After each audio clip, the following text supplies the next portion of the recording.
perasmian penutupan. Untuk itu, majlis dengan segala hormatnya mempersilakan Yang Berbahagia Profesor Dato' Dr. Muhammad Ali Haji Bahrom, Prasetya Angkasa, untuk menyampaikan ucapan dan seterusnya merasmikan penutupan majlis kita pada hari ini. Sukacitanya dipersilakan. Assalamualaikum warahmatullahi taala wabarakatuh. Alhamdulillahil alamin wassalatu wassalamu ala asyrafil anbiya wal mursalin wa ala alihi wa sahbihi ajmain.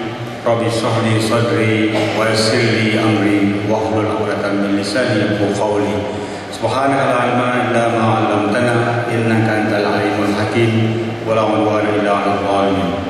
Terima kasih saudara pengurusi acara yang berbahagia Tuan Haji Muhammad Yusof Haji Hussein, Pengarah Jabatan Agama Islam Perak, yang berbahagia Haji Armi Zainuddin, Naib Presiden Angkasa, yang berbahagia Tuan Haji Rosdin bin Um, Pegawai Tadbir Agama Daerah Hilir Perak, yang berbahagia Encik Hafiz Syahran bin Ahmad Sidi, Penolong Pengarah SKM Negeri Perak, Wilayah Hilir Perak, yang berbahagia Tuan Haji Nasir Khan Yahya, CEO Angkasa, Tuan Haji Razi Haji Jafar, Pengurusi JPN Negeri Perak dan ahli jawatan kuasanya, pegawai Jabatan Agama Islam Negeri Perak, pegawai SKM, pegawai Angkasa, tuan-tuan dan puan-puan yang dihormati sekalian.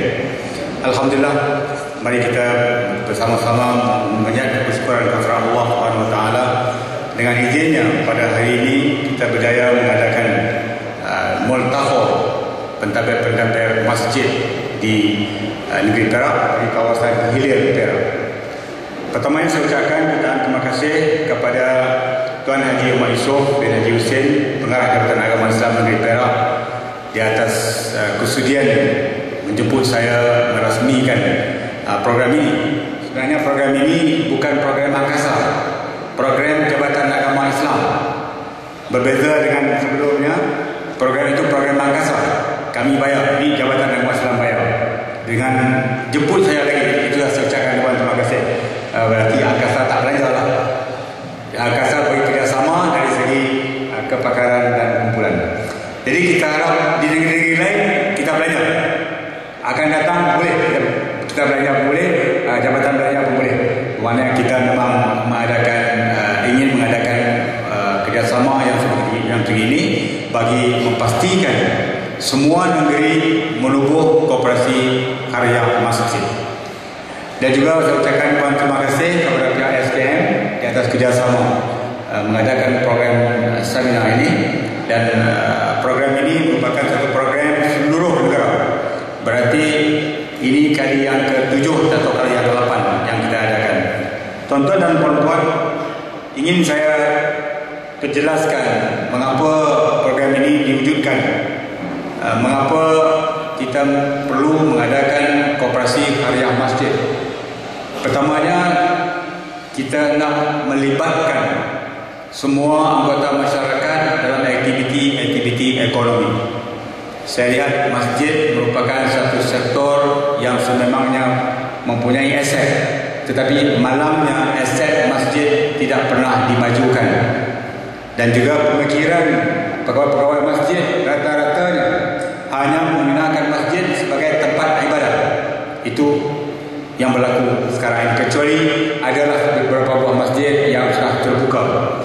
Yang ketiga, tidak ada institusi lain, tidak ada badan lain yang lebih sesuai untuk dijadikan satu pergerakan di masjid. Kalau syarikat tidak sesuai bagi sebuah masjid, ada sebuah subsidiary atau sebuah company, sebab dia merupakan labor cost yang tinggi, pedap kapitalnya jumlah yang tertentu, kawalan tidak ada, syarikat kita sendiri kawal kita sendiri. Kalau yayasan lagi tinggi, untuk yayasan ada beberapa juta sebagai asas, sebagai syarat penurunan yayasan. Koperasi tidak ada kos. Koperasi tidak ada kos. Artinya kalau kita tetapkan seorang itu anggota bayar RM100, itulah modal share saham yang perlu diwujudkan dari koperasi tersebut. Jadi oleh itu koperasi lebih sesuai berbanding dengan yayasan, berbanding dengan syarikat. Dan koperasi dipantau oleh SKM. Setiap tahun kita mesti melakukan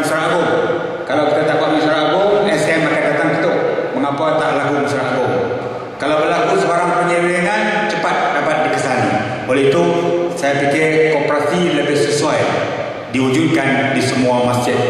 Selari dengan dasar kerajaan 1K, satu komuniti, satu koperasi. Kita tukarkan satu karya, satu koperasi. Jadi oleh itu tuan-tuan, kita fikirkan inilah merupakan program masjid untuk menjanakan income ekonomi. Kita tidak pernah menggunakan kekuatan kita untuk benefit ekonomi. Andaikan sebuah masjid ahli qaryahnya sebanyak 1,000, banyak perkara boleh kita lakukan dengan ahli kita yang 1,000, anggota masyarakat qaryah kita yang 1,000 itu untuk benefit ekonomi.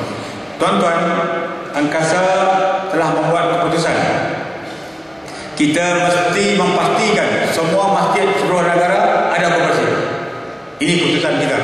Sebab itu kita belanja sebanyak yang mungkin menjayakan program tersebut. Apa sebab? Kita ingin mengubahkan persepsi masyarakat kepada masjid. Masjid bukan hanya sebagai pusat ibadah seperti mana yang kita faham selama ini. Sejarah Islam telah menceritakan kepada kita apabila hijrah Rasulullah SAW sampai di Madinah, pertama sekali mendirikan Masjid Quba. Kita pergi Mekah, kita bayar sunat Masjid Quba 2 rakaat. Itulah masjid menjadi pusat aktiviti pentadbiran, aktiviti ketenteraan, aktiviti perniagaan. Sejarah menceritakan bahawa program yang pertama Rasulullah lakukan ialah mempenyatupadukan Ansor dan Muhajirin. Itu sebagai ketatanegaraan perpaduan dengan menggunakan satu sistem yang dipanggilkan sistem Waha Brotherhood, sistem skim Waha, sistem persaudaraan. Saya ingatkan persaudaraan yang dilahirkan itu agar tidak boleh kita fikirkan. Saya ingatkan mereka sanggup menyerah segala-galanya untuk saudara mereka. Itu sejarah mencatatkan. Seterusnya dijadikan pusat pentadbiran negara. Seterusnya dijadikan pusat untuk menimbulkan aktiviti-aktiviti ekonomi. Maka untuk tujuan tersebut ditubuhkannya sebuah pasar baru bagi menggantikan pasar yang sedia ada, yang pasar itu dikontrol oleh orang-orang Yahudi. Antara faktor mengapa orang-orang Madinah panggil orang Mekah datang ke Madinah ialah kerana mereka tahu orang-orang Arab Madinah pandai berusaha berniaga. Abdurrahman bin Auf dan juga sahabat-sahabat yang lain termasuk Abu Bakar Siddiq juga antara orang yang percaya. Dan Rasulullah sendiri pun kalau diteruskan perniagaannya dia boleh menjadi jutawan seperti mana Abdurrahman bin Auf. Jadi itulah sebab di samping faktor ekonomi, faktor agama, faktor ekonomi yang mendorongkan orang-orang Madinah menjemput orang Mekah datang ke Madinah, iaitu hijrah yang berlaku. Jadi mewujudkan satu pasaran baru dalam konteks kita mewujudkan satu rangkaian baru. Kita mesti ada rangkaian kita sendiri, rantaian perniagaan kita sendiri bagi bersaing dengan rantaian luar. Hari ini perniagaan di luar telah menguasai negara kita. Hampir sukar kalau kita masuk secara bersendirian. Saya tak yakin kalau kita masuk bersendirian kita dapat bersaing. Tidak ada cara lain melainkan melalui satu movement, satu gerakan secara beramai-ramai, melalui satu vehicle yang boleh dipertahankan. Oleh itu, koperasi lah satu vehicle yang baik. Kita tubuh koperasi, kita wujudkan satu pasaran kita sendiri dan kita jadikan perniagaan kita yang sesuai dengan keperluan kita dan keperluan masyarakat. Di negara kita hari ini, tuan-tuan, kita sedia maklum ekonomi negara kita dikuasai oleh swasta. Yang dikuasai oleh swasta itu bukan daripada kalangan kita. Orang bukan Islam menguasai ekonomi negara kita. Amat membimbangkan, amat meragu, amat menakutkan. Kalau kita memikirkan hal umat, memikirkan hal masa depan ekonomi dan bangsa kita, memang tak betul. Kalau kita tak fikir, tak apalah. Jadi kita yang memikir bagaimana nak menyelesaikan masalah rumah ini dalam konteks koperasi sebagai vehicle untuk kehadapan, kita perlu merancang. Rancangan kita ialah mewujudkan satu rantaian perniagaan baru. Dan kita yakin dengan penubuhan bank koperasi yang dinamakan Koperasi Pembiayaan Syariah Angkasa (KOPSYA) akan lebih menguatkan pergerakan kita. Apapun kita tawarkan kepada masjid untuk lakukan dengan sepenuh package. Berarti daripada projek, daripada Itu sebab kita ada bank. Kalau belum ada bank, saya tak boleh cakap. Sekarang bank kita kuasai. Jadi tuan-tuan dan puan-puan, dengan adanya bank ini, banyak projek yang boleh kita lakukan. Ini bergantung kepada tuan-tuan. Saya tahu semua masjid mempunyai aset, mempunyai harta. Kutipan hari Jumaat di masjid begitu banyak. Sepatutnya tuan-tuan tidak berada di saf yang ada sekarang. Sudah lebih maju. Tetapi malangnya bank tidak pernah membantu tuan-tuan. Tidak ada bank bagi pinjam kepada masjid. Mengapa bank tak boleh pinjam? Kerana harta masjid tak boleh dicagarkan. Bank dia bagi pinjam mesti cagaran. Tuan-tuan dan saya juga, kalau pegawai masjid tak boleh lagi jadi garantor. Dah lanjut umur. Jadi tak laku. Oleh sebab itulah masjid terus miskin. Nak beli kereta jenazah, derma. Nak buat pagar masjid, derma. Wahal kutipan Jumaat tak kurang 1,000 satu masjid. Ada yang 500 satu masjid. Sudah cukup untuk kalau ada institusi yang membantu tuan-tuan untuk mendapat pembayaran tersebut. Sekarang Korsya menawar diri kepada tuan-tuan untuk membantu masjid tuan-tuan. Tapi dengan syarat tuan-tuan buka akaun jadi ahli koperasi, tubuh koperasi jadi ahli angkasa dan juga ahli Korsya. Dengan jadinya ahli Korsya, tuan-tuan akan dapat pembayaran. Dasar kita gandaan 10. Kalau tuan-tuan ada 10,000, tuan-tuan akan dapat 100,000 pembayaran. Kalau ada 100,000 dapat 1 juta. Kalau ada 1 juta dapat 10 juta. Jadi apapun projek yang ada di masjid tuan-tuan, kita akan bantu bangunkan projek tersebut. Tanpa garantor, tanpa cagaran. Dengan syarat akaun buka. Sebab kita akan menggunakan konsep ikuti financing, pembiayaan secara ikuti secara aset, bukan secara ikut debt financing, bukan pembayaran hutang. Pembayaran hutang tuan-tuan, kalau kita menggunakan BBA, baik bersama ajil, jual beli, saya beli jual beli dengan harga markup. Bank markup 3 kali ganda. Bank Islam dia markup 3 kali ganda. Berarti kalau harga 100, dia jual beli kepada kita harga 280 ataupun 300. Bayar. Itu oleh kerana dia hutang, kita mesti ada cagaran. Apa yang dicagarkan? Masjid ada harta yang dicagar, sebab harta masjid harta wakaf, tak bankable. Maka tak adalah bank yang akan bantu. Kita tidak akan minta cagaran. Kita akan masuk melalui equity financing, aset masjid 1 juta nilai, projek 5 juta, 4 juta dia betul. Kita bangun bersama secara musyarakah, dan angkasa Korsya dengan masjid membangunkan aset tersebut dan kita agihkan mengikut portion masing-masing. Jadi dengan demikian harta masjid akan dapat dibangunkan dengan sebanyak-banyaknya. Itulah di antara perkara yang kita akan buat, dan kita sudah kenal pasti apakah aktiviti masjid yang dilakukan, dan saya yakin telah dijelaskan oleh Haji Nasir tadi tentang program-program yang harus dilakukan oleh masjid. Saya nak meyakinkan tuan-tuan tak berseorangan. Tuan-tuan tubuh saja koperasi, kami datang. Staf saya akan turun bersama dengan Jabatan Agama Islam akan bantu masjid tuan-tuan. Sekarang siapa nak mula dulu? Kalau dia mula dulu, ada antaranya yang baik.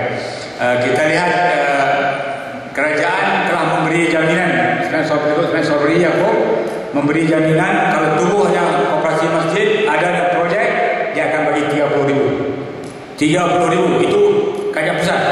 Ini janji Ismail Sobri di tanggal di negeri lain pun dicakap benda yang sama. Saya ingat Perak pun sama, Malaysia juga. Okay. Jadi tubuh koperasi adanya projek, 30,000 akan dibagi bantuan. Projek itu boleh dibincang dengan angkasa, kita boleh pilih apakah projek yang harus dibuat. Mungkin satu masjid boleh diadakan pusat untuk menarik belia-belia. Pusat. Mungkin kerajaan masjid membuat tempat mesyuarat. Ini semua bergantung kepada kesesuaian masjid tersebut. Paling kurang kedai runcit yang boleh dijadikan sebagai pusat perniagaan dan ataupun pusat dialisis. Pusat dialisis yang memang sudah ada dalam program angkasa yang akan diwujudkan di seluruh negara. Jadi tuan-tuan dan puan-puan, fikirkan hal ini, tuan-tuan sebagai pemimpin masjid ataupun pengurus masjid harus mempunyai pikiran masa depan. Kita jangan fikirkan orang lain untuk buat bagi kita. Kita mesti fikir untuk kita. Semasa kita ada sebagai pemimpin, kita kena buat. Kita berani dan buat. Sebab benda yang kita buat, kalau kita ikhlas, tidak ada masalah. Tambahan pula dibimbing oleh agama Islam, oleh Jabatan Agama Islam dan juga Angkasa. Saya yakin kita akan lebih berani dan lebih yakin proyek itu akan berjaya.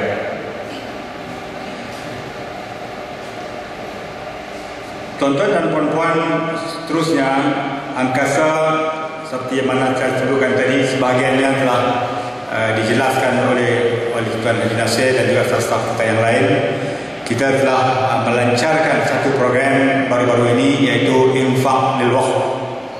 Ini merupakan satu program nampaknya macam bertindih dengan Jabatan Agama Islam, tapi by law kita menyatakan kutipan infak ini akan dibelanjakan di negeri masing-masing. Dan momen kita belanja di negeri Perak, itu wakaf Perak. Sekarang ya ke arah diwakafkan. Infak dulu, dikumpul uang itu, apabila kita buat projek di negeri Perak, wakaf. Kita buat negeri Selangor, wakaf untuk Selangor. Buat negeri wilayah, wakaf untuk wilayah. Jadi ini merupakan satu dana murah, dana yang boleh membantu aktiviti-aktiviti ekonomi orang-orang Islam. Dan kita mempunyai keyakinan kita akan mendapat collection, kalau jadi apa yang kita rancang, 3 juta sebulan collection. Saya tahu Jabatan Agama Islam ada kebadanan wakaf masing-masing. Jadi mereka mengutip, tapi kita lihat orang Islam, dia nak wakaf, dia mesti ada attach dengan benda yang diwakafkan.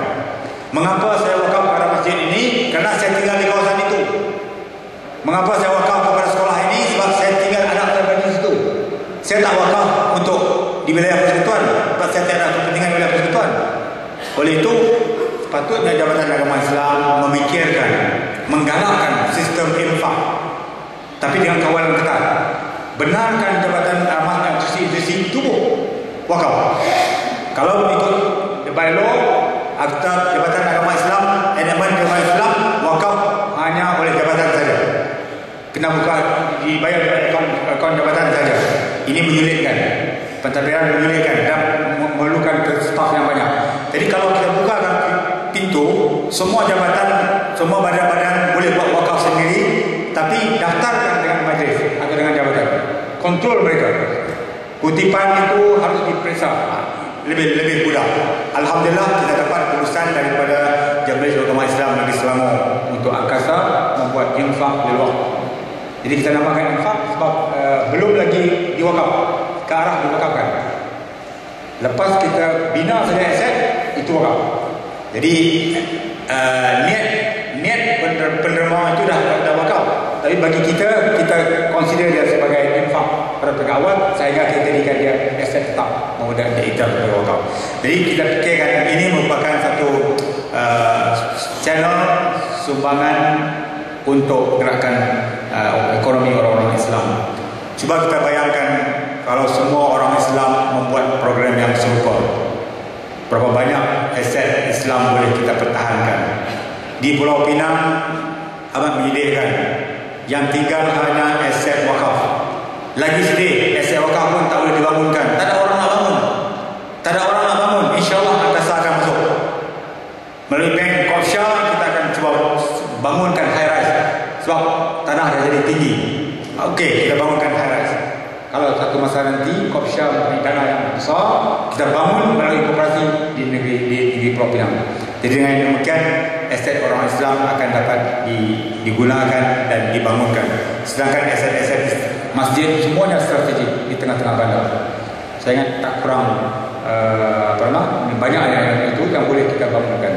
Jadi jabatan bersama dengan koperasi, keluhan koperasi, dan bersama dengan Angkasa, bersama dengan SKM, dengan kawalan SKM akan selamat daripada penyelewengan dan juga apa-apa yang tidak diingini.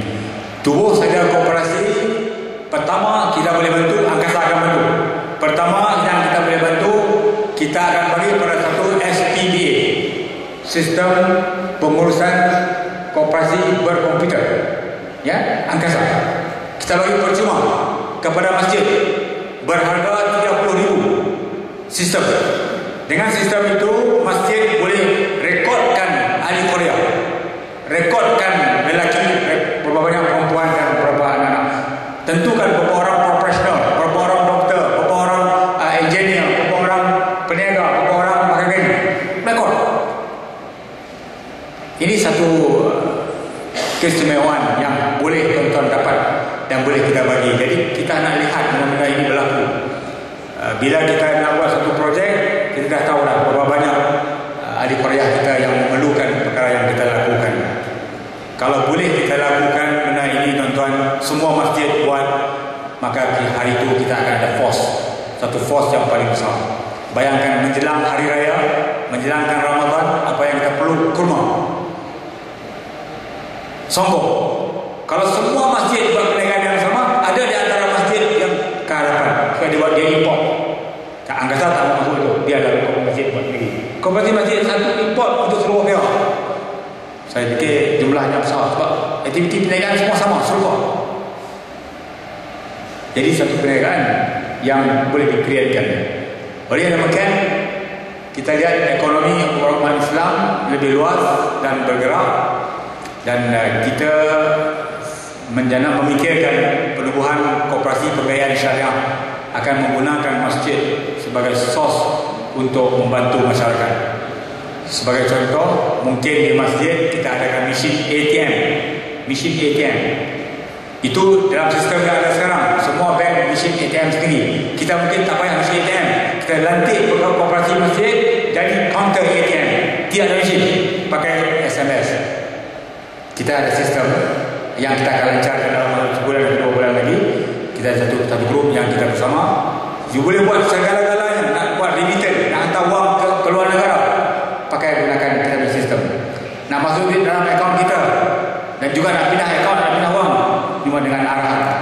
Jadi mungkin masjid, koperasi masjid diberi jawatan untuk membuat pengeluaran ataupun membuat penerimaan wang daripada ahli yang nak memasuki dalam koperasi pembayaran syariah atau kopsya. Jadi masjid ada perniagaan. Masjid mungkin ada tim sendiri untuk perkebumian profesional. Hari ini tak payah pagi-pagi lagi. Ada kematian, set satu kumpulan di bawah kawalan koperasi. Imam masjid dibayar gaji daripada akaun masjid. Bilal mungkin bayar akaun masjid. Yang lain itu kerja-kerja masjid, cuci masjid, tak payah bagi koperasi. Swasta kan kena koperasi. Tandas lebih bersih, tak bersih cari koperasi. Bayar upah pada koperasi. Jadi profesional. Jadi imam tak payah sibuk. Imam dengan Bilal hanya tunai sembahyang saja. Kerja-kerja lain koperasi akan lakukan dengan bayar upah. Adalah rate upah itu. Dah boleh upah pada orang lain, tak upah pada koperasi. Apabila ada untung, koperasi akan bagi dividen. Setiap tahun ada mesyuarat agung. Kita beri pinjam personal loan kepada ahli kita sebelum sembahyang Jumaat. Kita announce pada hari itu, imam pengusi akan mengumumkan hari ini kita dengan bangganya mengeluarkan pinjaman kepada 5 orang ahli kita sampai berikut baca nama. Dan dia tak bayar, dia pun takut ke nama dia sebut dalam masjid. Psikologi, psikologi dia akan jadi sendirinya disiplin. Kita tak bayar, kadang-kadang bukan tak duit, karena korang disiplin. Korang disiplin bukan tak bayar. Tangguh dah kena 3 kali tangguh, dah banyak. Dah salah. Itu kita tak dapat. Jadi oleh yang demikian, gunakan institusi agama ini sebagai satu cara untuk memudahkan kita. Kita rasa lebih oblige, lebih berasa takut kalau kita langgar dengan masjid. Tapi kalau hutang di luar tak bayar, tak apa lagi lah, boleh kita beri. Ini di masjid di apa nama? Di nama saya disebutkan. Saya pernah lihat di TV, dia tunjuk di Afrika Selatan. Pada hari Jumaat, masjid membuat penjualan jambu sale, jual bahan-bahan lama. Ini satu idea baru bagi masjid di mana kawasan bandar lah, kata kampung mungkin tak banyak. Sediakan satu store, terima barang-barang buangan atau barang-barang tak diperlukan. Saya ada banyak, rumah saya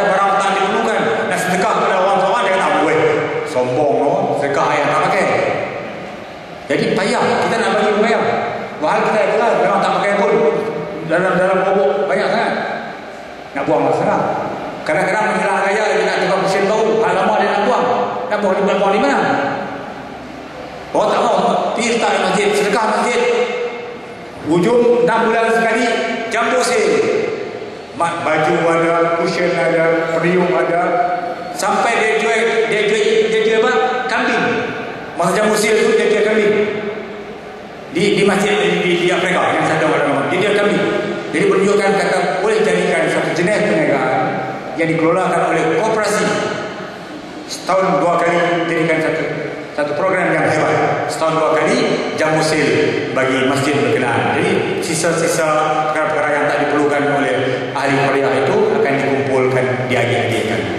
Jadi ini satu program yang boleh tuan-tuan fikirkan. Kemudian berhubung dengan dialisis.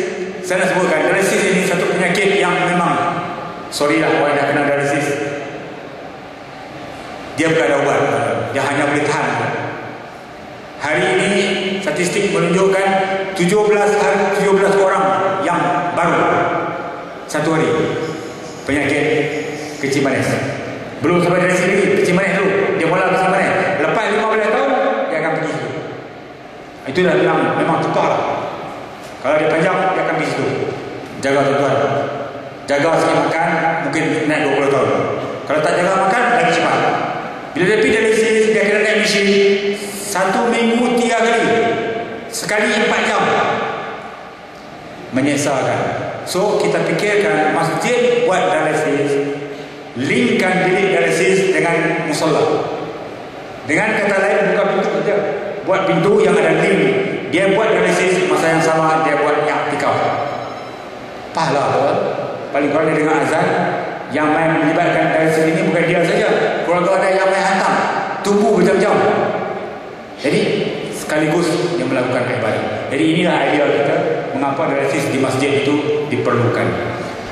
InsyaAllah kita akan bantu kalau masjid tuan-tuan ingin melakukan perkara yang saya sebutkan tadi. Jadi beritahulah kepada Majlis Agama Islam, Jabatan Agama, Jabatan ada satu komiti bersama dengan Angkasa bersama dengan SKM untuk ke arah tersebut.